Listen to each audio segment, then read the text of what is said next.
Yo, yo, Karen's in the house. We got to watch the hand signals. Oh yeah, totally. All right, we're still recording. Yay! Our camera has some type of AI technology, which we realized if we make certain hand signals, it does certain things. Not even dirty ones. We did the heart. We did I'm the not heart. showing it. No, we can't. It Otherwise, totally turned the recording off. yeah, that's totally strange. But not before it made a bunch of little cartoon hearts go across the screen, which was really cute. Anyway, I have an idea that I'd love to start with, if you're open to anything. And Always. that idea is, if higher consciousness or source or the other half of ourselves or whatever you want to call it is essentially a responder to us, right? It's always answering our focus or our intention and matching it.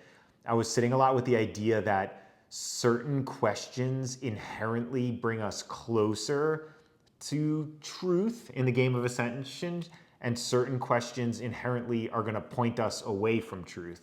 For example, Dr. Joe loves posing the question, could there possibly be more love than this? Or can I experience more love than this? And it's placing an intention and a focus on an ascension idea of love and experiencing more of it versus something bad happening or being late for something and asking the question to yourself, why am I always running late or something like that? Why am I always failing at this? Which, if you're creating your own reality and it's responding to it, is immediately bringing you more of lateness or failure and like pointing you away from it. So as I sit in my every minute meditation, as we were discussing in the last episode, and hear questions come to mind, I'll assess them and be like, is this a question that I want to focus on and place awareness on? And I was curious to entertain this idea with you and see if you see resonance within that idea. It's a fabulous idea. One of the things that my business coach says repeatedly is the quality of the questions you ask determines the quality of your life. Yes. And as a coach, one of the things that I will never ever say to anybody is, why did you do anything in the past? So anytime someone asks you or you ask yourself why, and it's about the past, what kind of feelings does it elicit? Yeah, why is related to the past for me is always going to elicit a non-preferred emotion. Yeah, basically always. Like you fucked it up, like you messed up. Yeah. And usually most people I ask that to, they will say guilt and shame. Yeah. So if I ask somebody, on the other hand, like, what do you desire and why is that important to you? It's completely different, right? Yeah. Why is it important to you? And, like there's a lot to be said about what's your why. It's a totally different thing. Yeah. And the why, it's interesting when you're in the frame of an idea of the past and you're asking why, it seems to incite non-preferred emotions. But now I'm seeing very clearly, if you're in the idea of an excited future experience and asking why, it's actually giving more like permission slips or reasons to generate the emotion of what you prefer, right? Like, why do you like abundance? And then you can be like, ooh, because I like ease and I like moving without stopping and I like having an excess of food and experiences that are delicious, right? Yeah, and it's eliciting values. Yeah. When you ask yourself, okay, why is that important to you? And then why is that important to you? It's really eliciting what are your top values. And we were talking in the last episode about freedom, for example. You ask people why they want abundance, usually it's freedom. They want freedom to do what they want, when they want, for whom they want, with whom they want. Yes. All the things, right? Yes. So it's really interesting. The other question, I came up with this magical equation. Do share. So when people are constantly asking, well, how? How am I going to do that? We've heard this, most of us, the how is none of your business, right? Yes. So it's your job as a conscious creator of your future is to decide what you want and then to match your emotional state to already having it. If you are worried about the how, you're not trusting the universe. You're also feeling separate from what it is that you desire. So here's my magic equation. Yes. I had this client, she was an attorney. She was super serious and she kept saying, how? Very analytical, very smart. How? And I'm like, okay, write this down. Okay, you got it? How equals mind fuck. Because it does. It's a total mind fuck. It gets us into that paralyzation, or it seems too big to accomplish, and it's not up to us. Our job is to choose it and then surrender and then be open to the next step. Not all the steps at once, like, okay, give me the whole map. It's like, no, here's your job right now. Take this step. When you take that step, I'll give you the next step. And in my experience, that's how the universe works. It doesn't give you your next 3 steps. Yeah, that's beautiful. And I know enough not to make blanket statements, because I realize as my consciousness shifts, every time I make a black and white statement, it always changes. But generally speaking, if a question involves how, I'm seeing more than likely that's going to be a question looking away from truth. Anytime how is in the question, it's a direction of a question that I don't want to touch. Yes. Would you share that? Completely. Yeah. But, well, there are exceptions. Of course. Of course. Like, how can I is better than can I. Okay. Right? Yes. So there's an exception. Damn right? it, there's a valid perspective. How can I create this? How can I? How could I? I really want to do this. How can I? Yeah. Right? Yeah. So what I like to do is trust my body, because the body is brilliant. It is your detector of truth. And it will always tell you, okay, am I going closer? Am I getting closer or to something that's in higher alignment for me to what I desire? So I use this as an example, like, okay, I say, John, I'm going to invite you to do something, okay? And you're going to listen to your body. All right. John, would you like to come replaster my pool? No. What did your body do? It started contracting. Yes.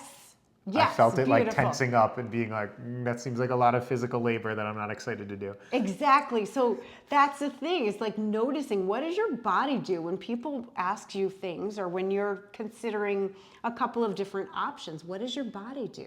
So if I say, John, you want to go have some pizza with me? Yes. Hell yes.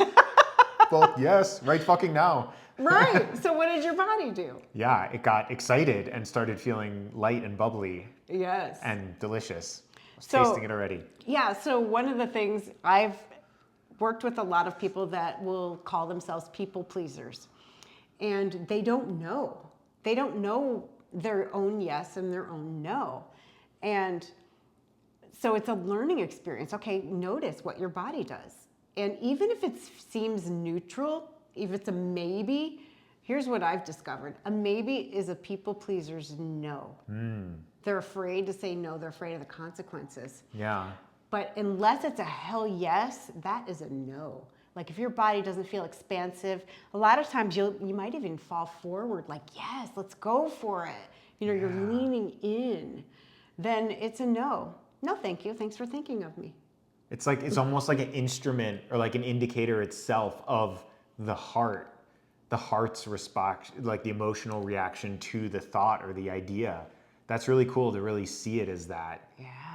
Yeah. And another thing you can use is your emotions. Your emotions are such a beautiful indicator of not your state. It's kind of fascinating, but are you getting closer to truth, or are you getting further away?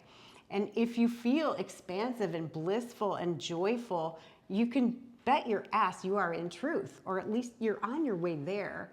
You're in truth. I mean, you are. Whereas if you feel depressed or sad or bored or whatever, all it means, it's just an indicator, like turn around, go the other way, turn back. You're going the wrong way. And it's that, simply that. It doesn't have to be anything else. Yeah.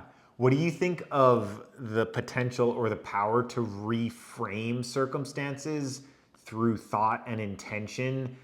So say, maybe plastering pool is a bad example, but say like you decided to go to a remote island because it like seemed fun at the time, and you can't get off this island for 2 weeks or something, but you're like already in the circumstance.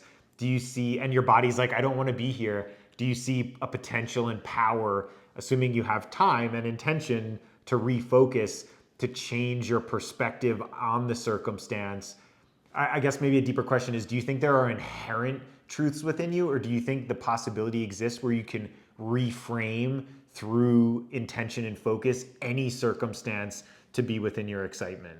Of course, absolutely. So say you've already chosen and it was a no for you. You have a couple of options, right? You can renegotiate. You can say, you know what, I've thought about it and this doesn't feel like it's in alignment for me, so I'm going to pass. That's one option. Yeah. Another option is you make the best of it. You're like, okay, what's here for me? What's here for me that I can enjoy? And asking what questions, what do I want to experience? What do I want the person who invited me or whoever else is involved to experience? It goes back to what we talked about last time, like setting an intention. Yeah. And if you know what your highest values are and who you choose to be, you can ask yourself that, like, how do I get to show up? There's a how question. Yes. Like, yes. it's like, who do I get to be in order to be proud? I had this situation, this is interesting. A friend of mine that I actually met at a Dr. Joe retreat, her daughter was getting married and she was getting really kind of bogged down with all the details and not enjoying herself, and her daughter was picking up her stress. So I said, do you want to play with me? She's like, okay. I said, take yourself out to the day after the wedding. Who would you get to be in order to be really proud of yourself the day after the wedding? And you would look back and you're like, oh my gosh, it was amazing. And I created this ease and flow for my daughter. We had so much fun. And I created memories with her that she will always have. And then you reverse engineer it. Like, who do you get to be to create that experience that feels really good, that you're proud of afterward? Yeah. I love that idea of seeing the end point and then reaching back to pull towards that end point. Yes. And then really at that end point, is all the small stuff really important? No. Yeah, and if you truly not. know that everything turns out beautifully anyway, why not just have some fun? Absolutely. And you'll be a lot more likely to create that Yes. smooth, beautiful outcome. Yeah, so many details don't really matter. I've been so excitedly releasing insistence upon details playing out in certain ways, and you're like, so it cost another $50, so I broke a plate, so there's dirt on the floor. So many things like truly do not matter that used to be such a big idea in consciousness, or my consciousness at least. Yeah, there's the saying, like, don't sweat the small stuff, and Yes. it's all small stuff. It's all small stuff. Ultimately, if you're an infinite, indestructible creator, everything is small stuff. Absolutely. Yes. I loved, and one of your first sentences was the idea of, what was it, quality questions? You had such a great phrase. Yeah, the quality of your of the questions question. determines the quality of your life. Yes. Can you develop this further? Do you have like examples of high quality questions or something that's coming to mind? I'd love to like explore that more. Or would you like sit in focus, maybe going back and forth between like a thought and seeing how it feels for you to like further refine it and develop it? Yeah, it's a combination of a lot of things. So what result do you want? What's your intention? So we'll combine the example. So the day after the wedding, what's your intention? Okay, what kind of questions can you ask yourself in order to create that experience? Yeah. My first one was like, who do I get to be? How do I want to show up that I'm going to be proud of afterward? Yeah. Right? Like, and even some people will say, well, what if it doesn't work out? What if this person doesn't do what they say they're going to do? Well, what if they do? Yeah. What if it all works out beautifully? Yeah. Like, you can ask better questions. Yeah. You will get better answers. And if you're not getting the answers you want, start there. Like, what questions were you asking? Yeah. And a lot of times they're unconscious. So it's bringing that up to, okay, what questions must I have been asking for the universe to answer it in this way? Yeah. I'm almost seeing anytime a past tendency to just assume the worst comes up, you're actually paradoxically being presented with clearer questions. You can just flip the question around and ask it, instead of assuming the worst, flip it around and ask assuming the best. Yes. Why not? Yeah. Yeah, it's just a matter of conditioning. I see that very clearly lately. assuming the worst instead of assuming the best. They're both equally unmanifest and real in the present moment. It's just like a tendency when you're in survival mindset, or the idea of a limited self, a body that's at the mercy of the world, that you default to asking the negative perspective instead of asking the positive perspective. And if you are asking anything with negative words, the subconscious mind and the universe doesn't hear those negative words. So for example, what would it be like to not be in pain?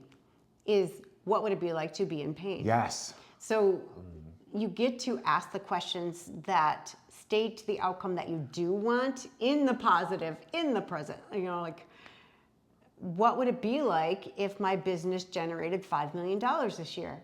Okay, what would have to be in place? Who would I get to be? How would I get to show up every single day? What types of things would I do with my time? What activities would I focus on? It's like all those little things. Yeah.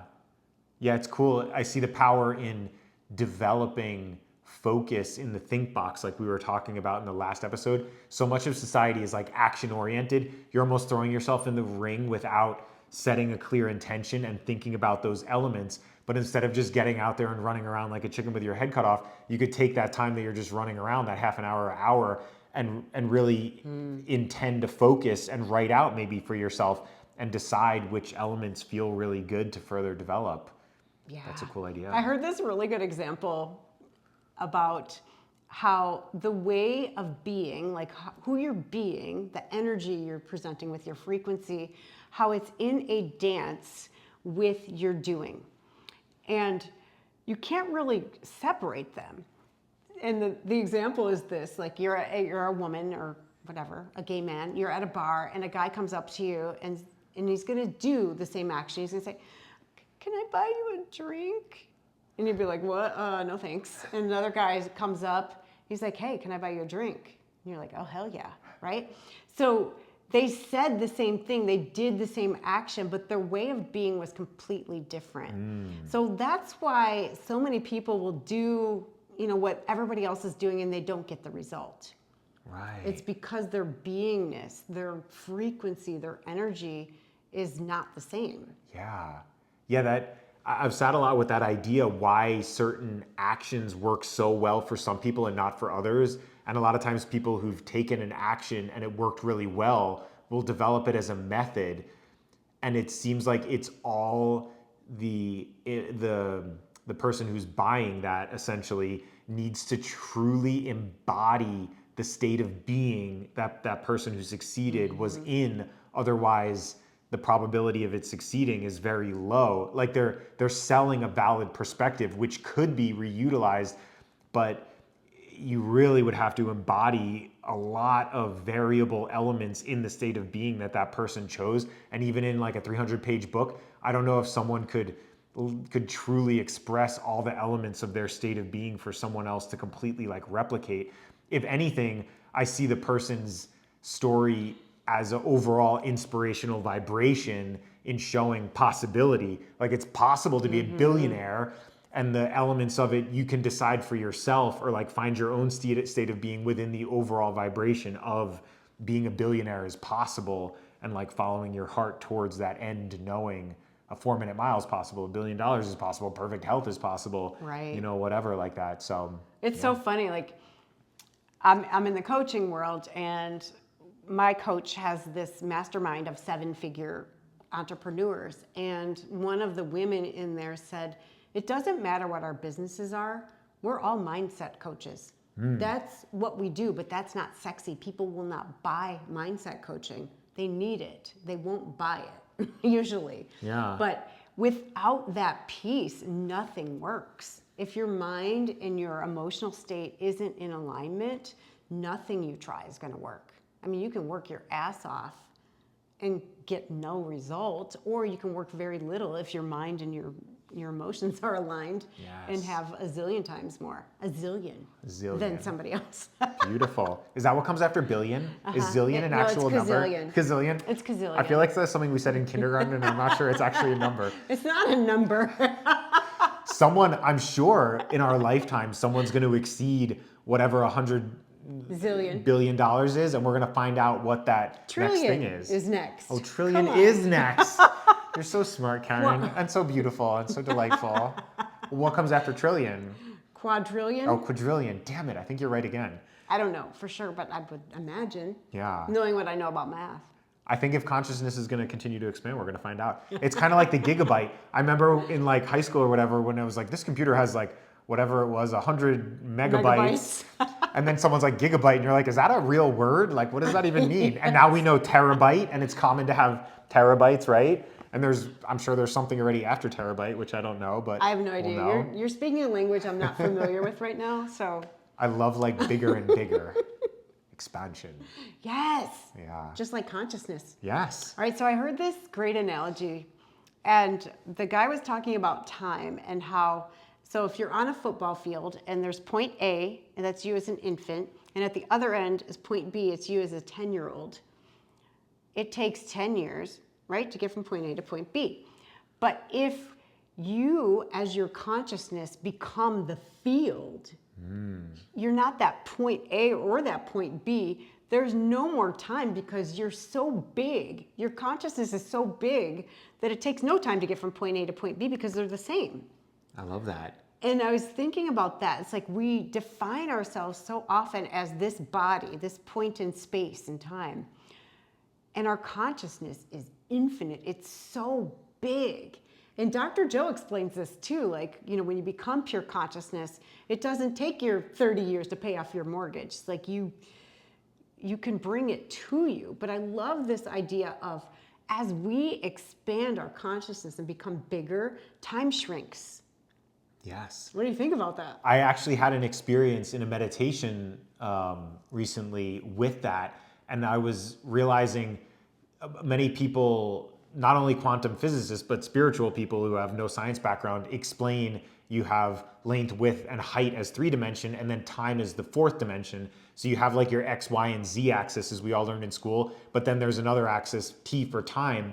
So it's almost, the question is truly not when in time, but the question is where in time, because every probability exists, some experience is just X, Y, Z, T on a 4-dimensional structure. You're picking that point as that experience, and one could be like complete poverty and another point could be complete abundance, and both are existing just at different points, like where in the space-time continuum or the time-space continuum are you like selecting as your point? Yeah, I want to play with this because I believe they're all existing simultaneously. Yes, because I saw that like in a walking meditation on the beach at my very first week-long advanced retreat with Dr. Joe. I saw, like I had a mystical experience where I saw my future self looking at myself on the beach, and at the same time, that self on the beach had that near-death experience where I saw my entire life flash before my eyes. So I saw all of it all at once. But then I'm like, oh my gosh, and then everything made sense. Every experience, every choice I had made that I had been judging, like, oh my gosh, how could I do that? What was wrong with me? Blah, blah, blah. I'm like, oh, okay. And I felt that thing where he talks about your heart just like explodes with oxytocin. And it went, I mean, it just exploded like, it was wide open. And I fell in love with myself at every single age, with every single decision I had made, which is probably one of the reasons I can talk about anything I've done in the past without shame, without any attachment or judgment of it. But it's really super beautiful. But in the next moment, I mean, it's all like happening at the same time. Yeah. I saw them kind of stacked, like visually. I saw all the timelines happening at exactly the same time. And I'm like, oh my gosh. So we can access any point at any time. Yes. It's a matter of choosing it and matching our vibration to it. I love that. And I love your idea of being able to talk about things in your past or whatever life, your past, given the relationship of time, but without like any guilt or shame, because in doing so, you offer inspiration to others to essentially do the same, essentially forgive and like forget the past as well. Yeah, I had an experience in a meditation too, where instead of going forward, I went back and saw myself in a very a point in life when I chose to make it very challenging to myself because I had no idea who I was or what I was doing. And I fell in love with him and appreciated him knowing he was doing his absolute best.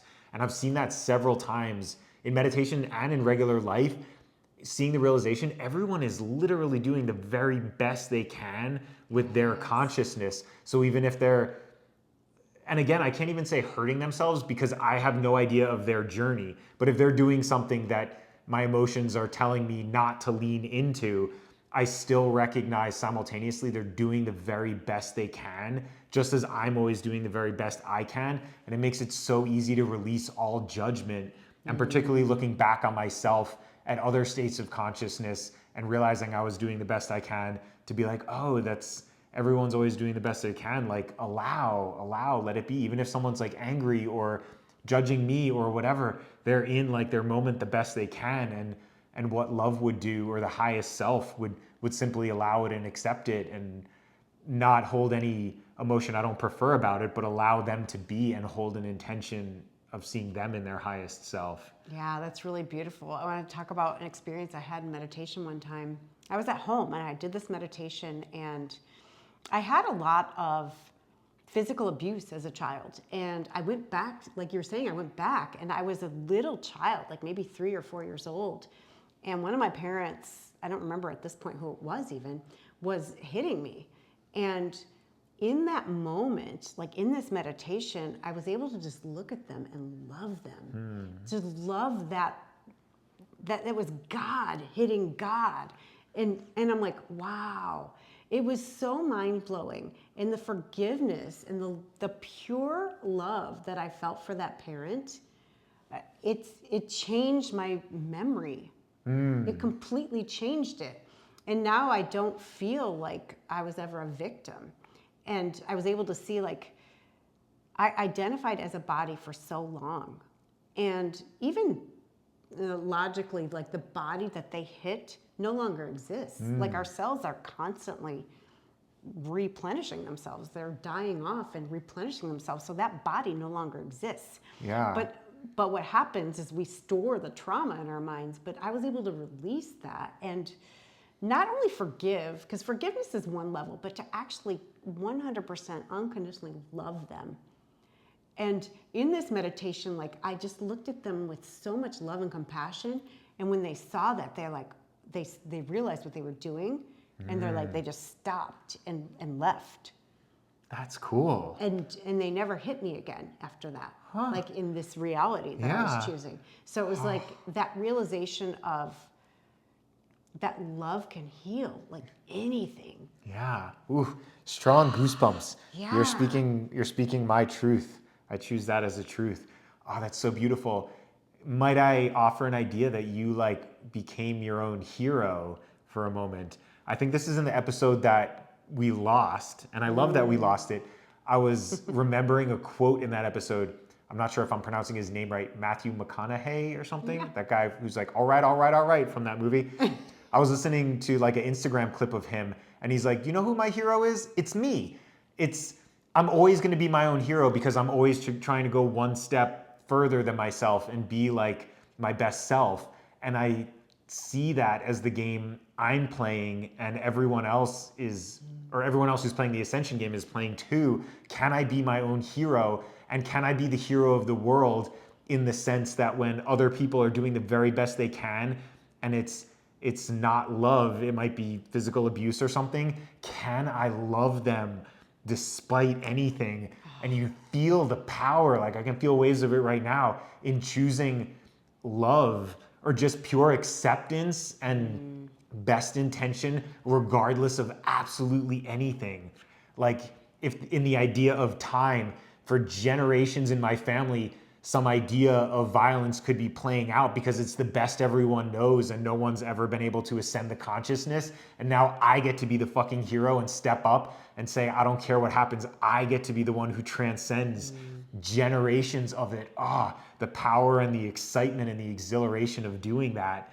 And then being an inspiration for others all of a sudden to realize, wait, we don't like need a military to respond to fear or hate with hate. We can respond with love and literally transform this version of the world. Of course, there's infinite versions, so it can play out any way you want it to. But in mind, choosing the love and seeing that, yeah. Ah, that's so good, isn't Yeah, it? yes. I mean, it's definitely, I'm not there in every aspect. Like if I saw somebody hitting a child, I'm going to go intervene. I just am. That's who I am. Yeah. And can I love them anyway? Maybe. I mean, eventually. In that moment, I don't know. You know I what's mean, it's- you know what's an interesting idea too, and it's coming to mind. I don't mean to cut you off, but it's so exhilarating and so forcing through.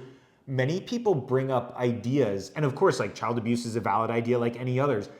But I sit with the idea. I forget what channel I was listening to. They were expressing the idea. What do you actually experience firsthand in your reality versus what are other people telling you about, be it a person like verbally expressing it, the news expressing it, and they're like, look around in your actual world and see how many things that you're witnessing firsthand that you truly don't prefer. And I started doing it and being like, damn, they are right. I am seeing no violence. I am seeing really no hatred. Like at best, I'm seeing one car like come close to another in line. And like I'm creating a story about that because everything played out truly fine in the end. And it's all a matter of perspective, how close is close. But truly in my like day-to-day life, I do not see 99% of these like hypothetical questions or past experiences that people are speaking of. And I love that idea we were talking about in another episode, that every reality has to be available to you for you to know you have free will. So people are always going to be offering other flavors and realities for you to pick from, but your truest reflection is what you're actually experiencing firsthand. But the echoes are always going to be there to be like, hey, are you sure you don't want to come over to violence? Hey, are you sure you don't want to reaffirm, yep, I'm positive the path I'm choosing as my preference, knowing you're always going to be there as a choice. Yeah. Do you have you actually like experienced much, or is your reality firsthand pretty awesome? Well, now I don't see it. Yeah. So you're so right. It's really funny. I was just thinking, like, when's the last time I saw anything? And I was at a store, like a grocery store, and in the parking lot, there were, like, we were already past. I was with my daughter, and somebody started to argue. And it's really interesting because in the past, I would have had like some kind of bodily reaction where I was afraid because I grew up in a violent, reality. Yeah. But that's not my reality anymore. Yeah. And I was able to get my daughter safely to the car. And from the car, I'm like, just give me a minute. And I'm like sending love to them. Because that's my reality, is I choose to love people and to see them like as doing the best they can, no matter what. Yeah. That's Even if I beautiful. don't agree with him politically. Yes. Yes, yes. Oof, so powerful. It is. At the Dr. Joe retreat, another term I heard him say several times, or phrase, was manage your awareness, because energy follows awareness.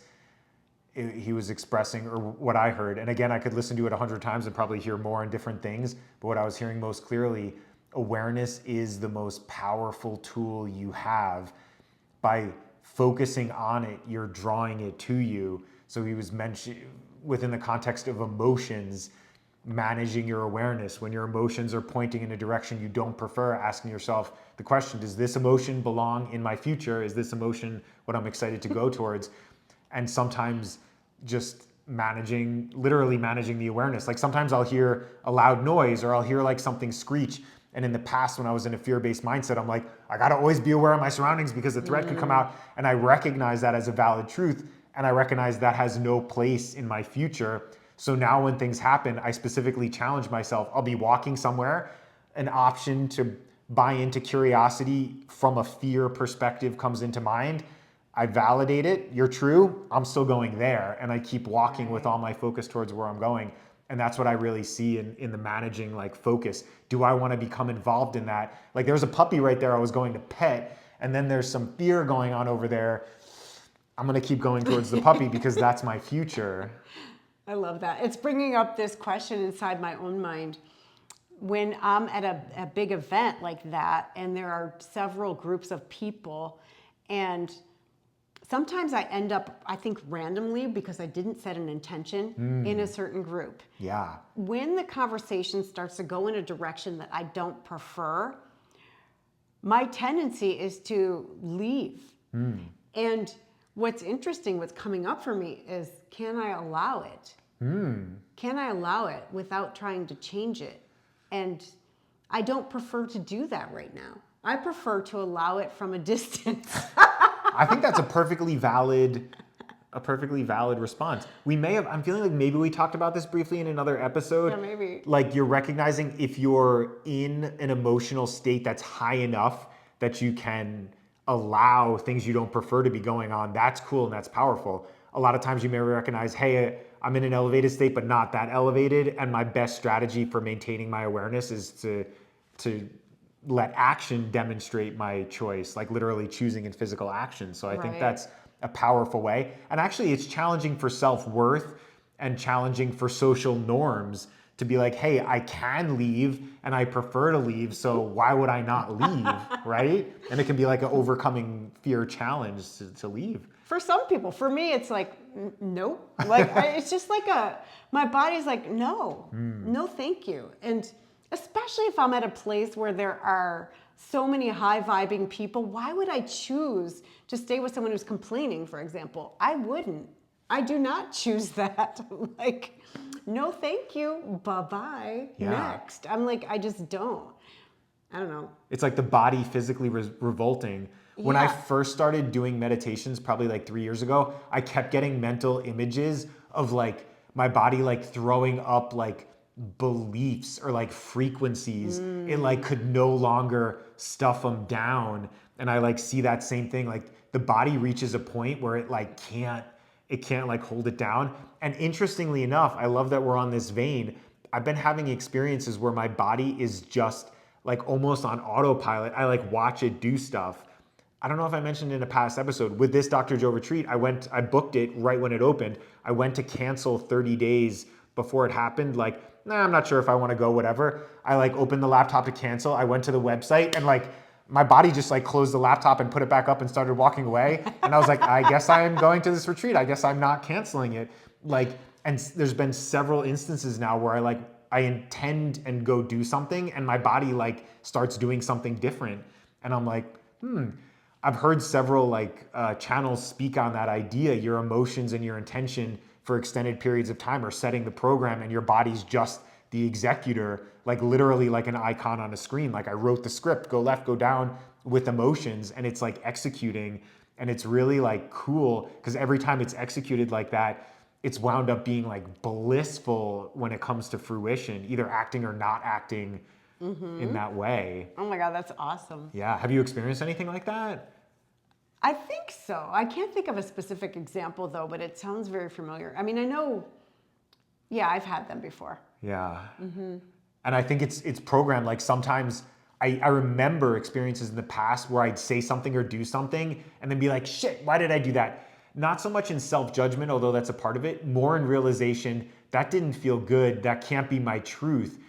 Now in hindsight, I recognize I was writing a program through non-preferred emotions and not managing my awareness on things I didn't prefer. And then my body was simply executing that will that I set for it. And the emotions afterwards were showing me, hey, maybe you don't want to program it anymore in this way.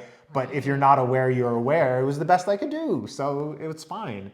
But now it's really cool to write an intentional program in the direction I prefer. Oh, I love it. Experience it. It's so cool. Yeah.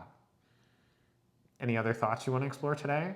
No, I think I'm good. I mean, this has been fun, Yeah. expansive. It's always delicious. What's Okay. our go out today? Our end screen. Like this? With a pointer? Yeah. Love you guys. Bye. Thanks for watching and listening.